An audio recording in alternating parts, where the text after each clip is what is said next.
Kadang ada orang-orang yang membantah gitu. Ada sesuatu yang sudah dititipkan di diri kita, itu berupa potensi. After itu mau dipakai apa ya tergantung sama orangnya gitu. Halo, saya Dwi Prayoga Nugraha. Saya sehari-hari sebagai praktisi talent making.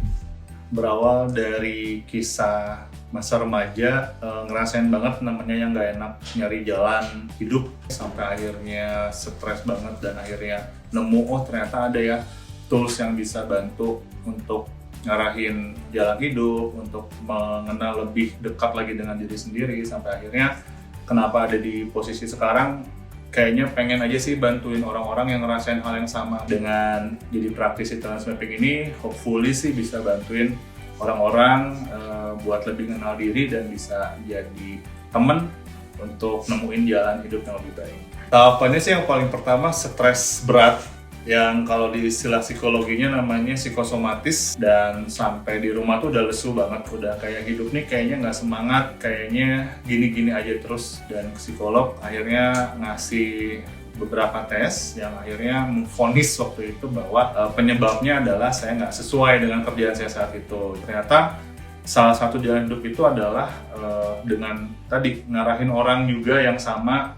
Jadi kesannya dari apa yang udah saya alami jadi spesifik, unik. Tugas saya tuh ternyata mengalami masa itu untuk bantu orang yang sama-sama ngalamin itu. Sebenarnya gini ya, kalau yang namanya kerja nggak sesuai jurusan tuh kan nggak apa-apa ya. Ada kecenderungan kita tuh lebih cocok di aktivitas tertentu. Ternyata kalau saya perannya sebagai konsultannya, trainernya ternyata cocok. Kenapa? Karena saya basically suka ketemu orang, suka ngomong. Cuman akhirnya saya menyadari bahwa oh ada peran-peran, ada aktivitas lain yang saya harus dibantu orang lain di situ. Nah disitulah saya ngambil partner, ngambil staff gitu. Dan sekarang akhirnya dengan kita tahu talent mapping ini, jadinya kita tahu peran saya harusnya apa ya.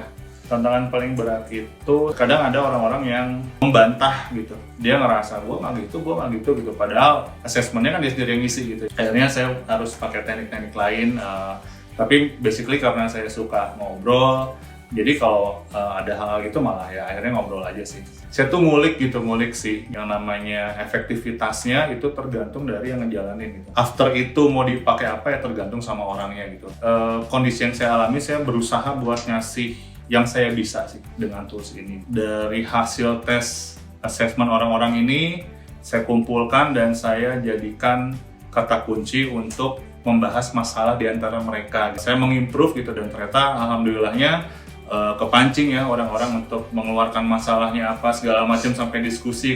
Dan klien saya kan nggak cuma individu ya, ada pasangan itu ada yang suami istri, ada yang baru mau menikah, bisnis, nah itu sampai yang bisnis tuh ada yang mau gabung, ada juga yang mau pisah. Pada akhirnya sih kalau saya rasa semuanya harus balik ke kita memahami diri kita sendiri dulu.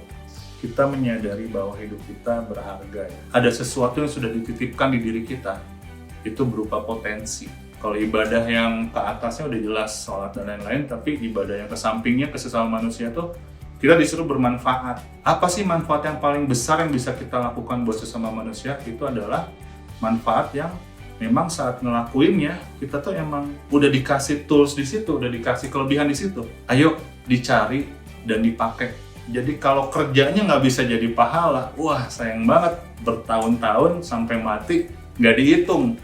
Kita kerja tiap hari ngeluh segala macam, boro-boro mau ngasih manfaat gitu ya. Semuanya udah punya bakat, semua udah punya kelebihan, tinggal kita sadarin, kita pakai, dan nanti kita itu menjalani hidup dengan 4E: enjoy, easy, excellent, earn.